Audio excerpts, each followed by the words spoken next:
crois que c'est un des meilleurs prix que nous ayons eu.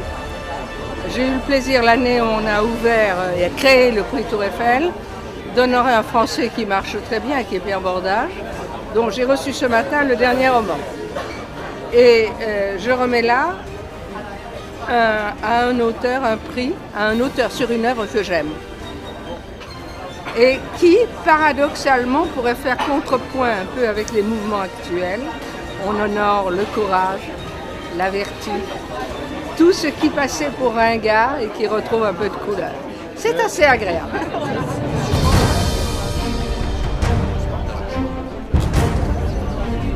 I am delighted to be in Paris. This has been a wonderful day.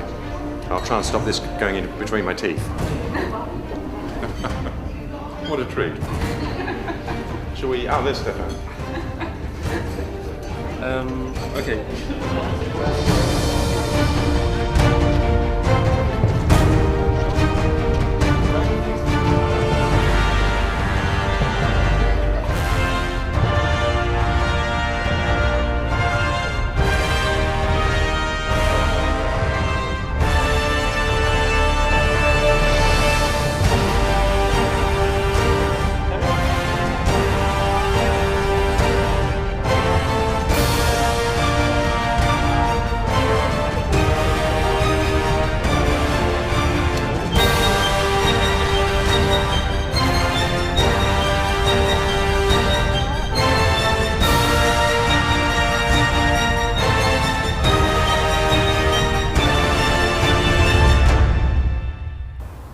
Back in 1976, I fell ill. I lost a lot of weight. 28 pounds of weight was gone. I was passing blood.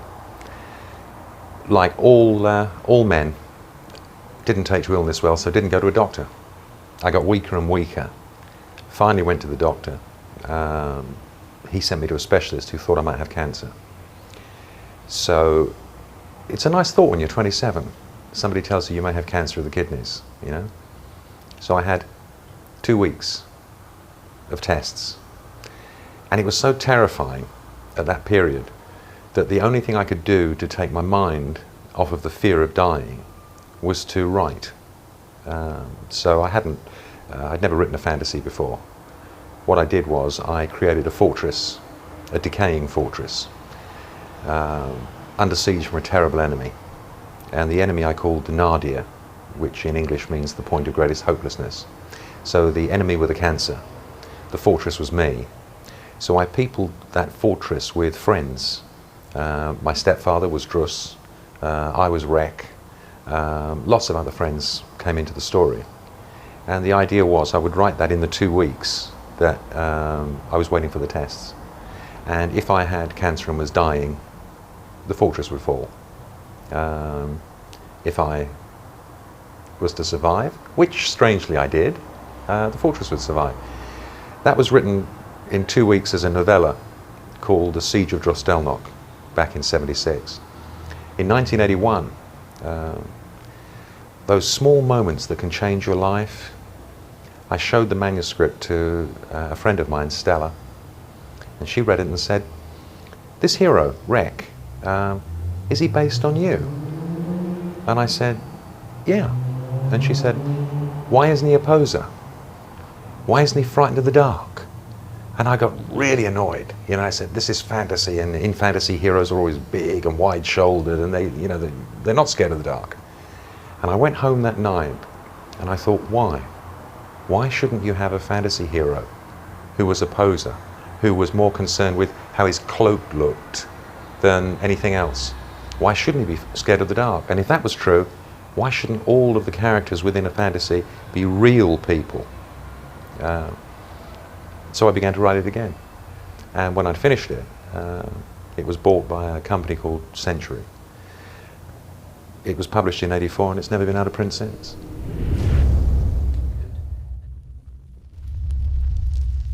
I was a journalist. I was a journalist for 20 years. I love journalism.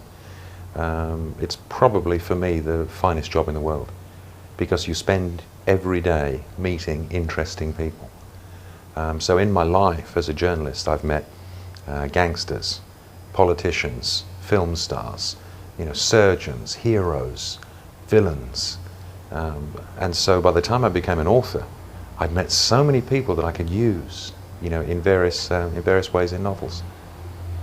It was a happy accident. When Stella gave me the key to rewrite Drostelnock and make it Legend, it just set me on a path. Because Legend was so successful, I stayed as a journalist for several years. But as each book was published, they became more and more successful. And so in the end, it was a case of, you know, one career was, I loved journalism, but the career as a novelist just took over.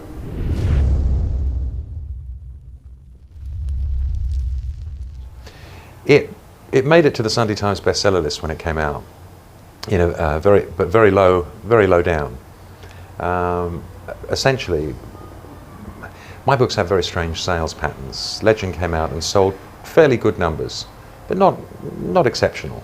But they just keep selling, and so Legend is now. I honestly don't know how many Legend are sold worldwide now, but it's selling as many now as it sold in 1984. You know, it just never stops. So it's a peculiar thing to try and work out.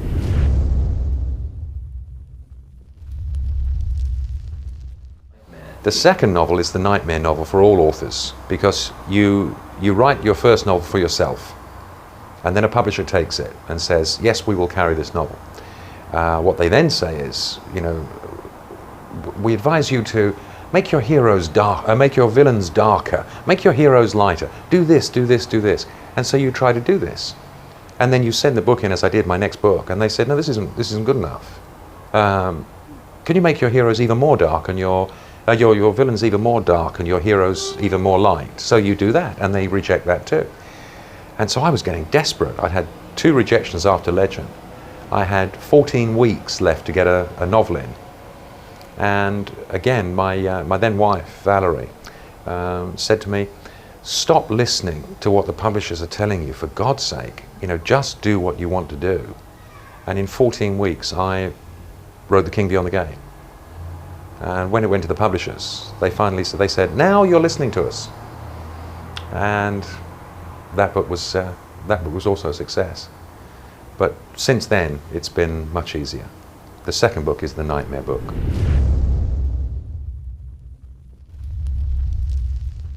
Waylander was the book that finished me as a journalist. The nice story behind Waylander is that I took over an ailing newspaper in the south coast of England. The newspaper was dying, and they sent me in to try and give it one last kiss of life to bring it back. And we had a very strong opposition called the Kent Messenger, and they were known as the KM newspaper group. So when I went in to run my newspaper, the Folkestone Herald, I decided it would be fun to make the newspaper war a fantasy war within the book. And so the enemy became KM. All of the characters in Waylander are based on journalists who worked with me at the Folkestone Herald. So Shane Jarvis, the deputy editor, became Savage. Jonathan Poor became Jonat. But the thing that killed me was that I also used all the management, all the way up to the chairman. And the chairman was a wonderful guy named Robert Breer. And I made him Karnak the One-Eyed.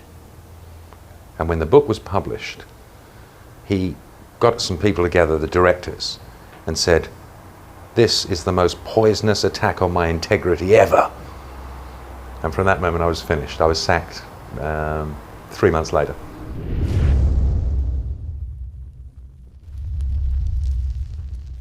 No, that came about with the Jerusalem Man.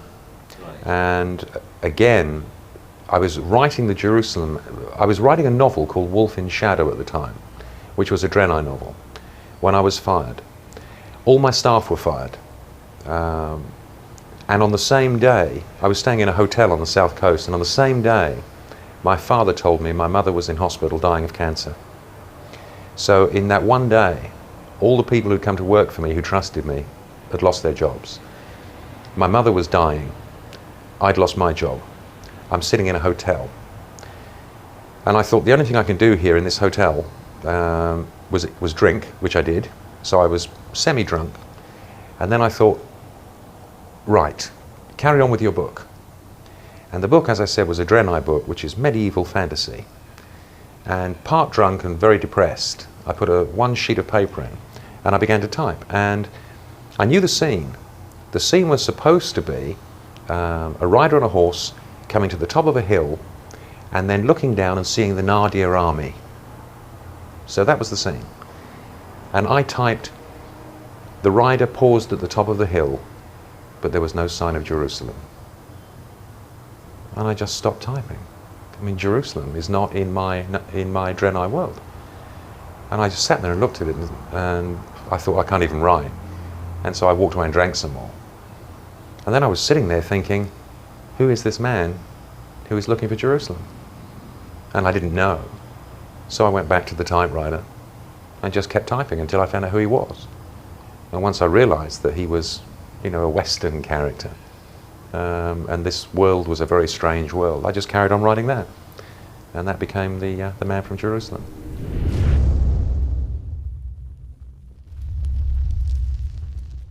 I tend to think like a director when I'm doing the novel. So the novel is a film in my head. My favorite author of all time is Louis L'Amour, who was a Western writer, 200 novels. One of the reasons he's my favorite is that he wrote 200 novels, all with the same story. Yeah? You have a big, ugly man who's not very intelligent. He rides into a town. He sees a young, beautiful girl who he instantly falls in love with and knows he will spend the rest of his life with. The young, beautiful girl is also adored by a villain. The villain has 40 men. At some point, all of the 40 men will shoot the hero, but the hero will not die. He will marry the girl at the end. Louis L'Amour did this 200 times. He did it beautifully. But his style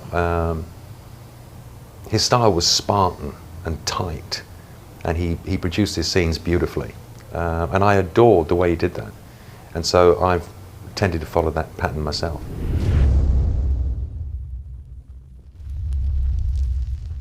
Sure. I mean, if my stepfather, Bill, was an amazing man.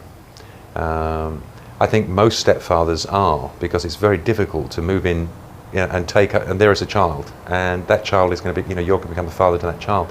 But he was a marvelous man in so many ways. And I used him as Druss, which is the child's view of a hero, this huge and powerful figure in your life. I used him as Belzer in a book called Quest for Lost Heroes, which was more an adult view of Bill, who could be quite an unpleasant man, not to me, but to others. I used him as Bison in Winter Warriors, because Bison was what he was becoming as he got older. So I've used Bill probably 5 or 6 times. And other close friends I've used because they're so easy to write. So yes, a lot of the characters will recur.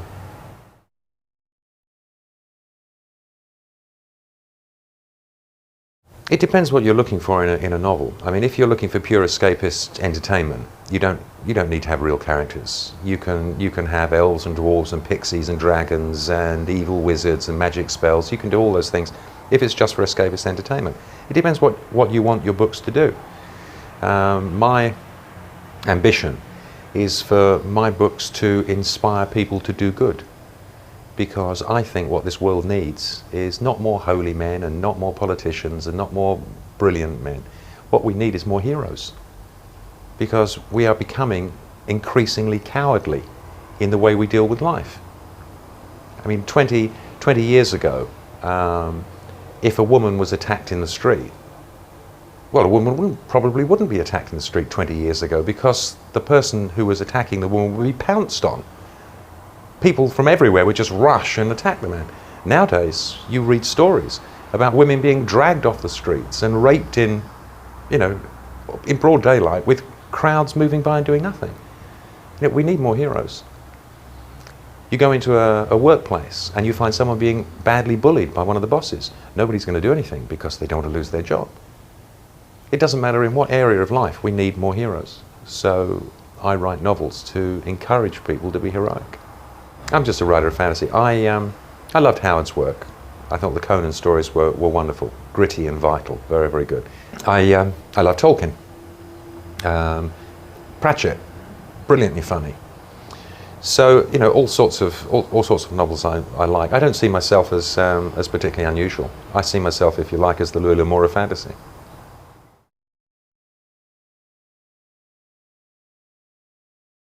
Yeah, it's a good question. I won't sell my novels for film rights, and which upsets my children. I've had now about 20 offers for film rights. Waylander, John Shanno are the two main ones, and Druss, of course. Every time you see a film contract from Hollywood, it has the same paragraph. It says, should the author wish to write more novels based on these characters, he should seek the permission of the producers, such permission not to be unreasonably denied. Because when you sell movie rights, you don't just sell movie rights, you sell your novel, complete and total, and every character in the novel becomes the property of the film company.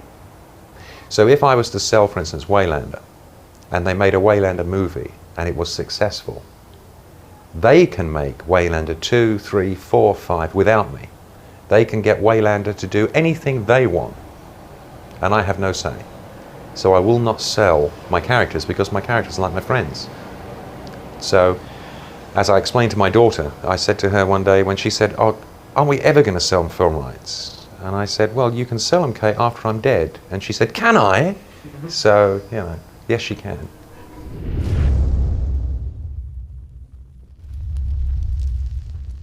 No, I honestly believe that Legend was Druss's great novel. That's it. Druss was gone.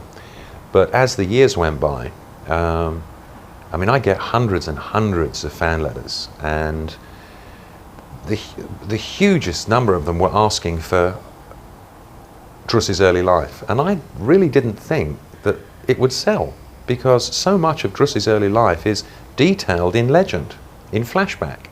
And so once you know that Druss spent 7 years searching for his wife, then he came back, then he did this, then he did that, then he went to Drosdelnot, what can I tell the reader? So I got these letters, and I'd write back saying, look, there's no point. You know, who'd buy it? And because you kept getting these letters back saying, I'd buy it, I'd buy it. And so eventually I sat down and thought, yeah, okay, well, give it a try and see if I enjoy it. And I did, you know, immensely. Hence the second one, Legend of Deathwalker, which again, it's wonderful writing Druss, because you never have to think about what the man is going to say or do. You know, there is no active creation. All you do is put him into a position and watch what he does while your fingers are flying along the keys.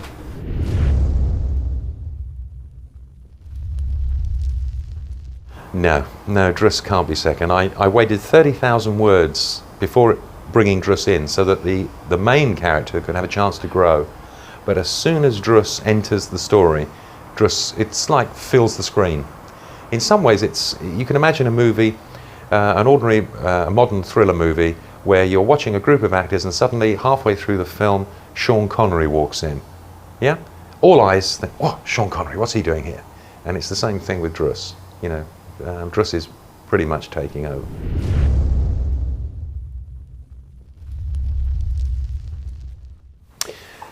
Yes, I'm passionate about history. I never know what a novel is, unless it's, if I start a Druss novel, I know it's going to be set in the Draenei world, so I have to actually hire people to research the Draenei world so I know what I'm writing about. But mostly, if I start a book like Sword in the Storm, all I start with is a character. I don't know where they are. I don't know who they are. You know, I gradually build in, and then I start to realize, I think, actually, this is kind of Celtic. So I just flow with it and let it go. But I don't usually sit down and think, right, now I'm going to set a book in a Celtic world, or a Viking world, or a Norse world. But you did that for a Greek world. The Lion of Macedon was completely different, and that taught me to keep away from history, you know. Because if you're writing a fantasy novel, it's like a plant. It can go in any direction, yeah? But if you write something based on actual historical events, it's like growing something up a staff. You stick the staff in the ground, and that's the history. And all you can do is grow a vine up the staff. It can't go anywhere else but up the staff, because it must follow the historical lines. Also, to write a straight historical takes 3 times as long as to write a fantasy, because you have to keep your research going. And every time they come to a building, you have to think, wait a minute, was this building really, did it exist in ancient Greece? If someone gets on a horse, you think, did they have saddles? No, they didn't. You know, did they have stirrups? No, they didn't.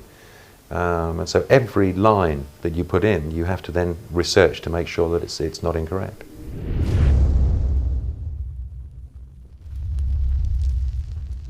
I know, it's a nightmare. It's an absolute nightmare, because with the Drostelnock and Legend, I didn't have to do any of that. I just invented it. As soon as you do a second Draenei book, you have to think, oh yes, I've got a real world now. I've got my Draenei world. I have to keep this working. By the time you're on your 10th Draenei book, your 8th Draenei book, I mean, then it's almost like doing a historical, except that I do have now vast files on, my Draenei period. And there are fans like Dale Ripke in the States who've produced Draenei timelines, which are immensely handy for me. And Dale has just done a map, which is going to be in the next book.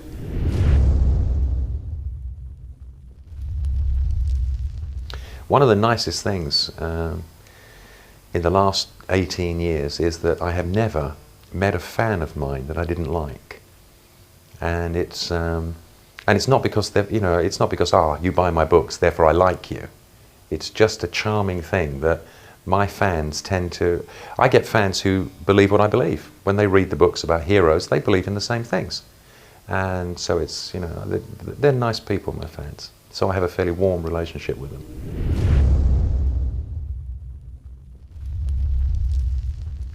Yeah, I can't do that. I'm not going to make 200 novels, but I'm going to write till I die. I don't know how many more Draenei books there'll be. I don't know what I'll do. I'll just keep on writing and then fall over one day. Winter writer?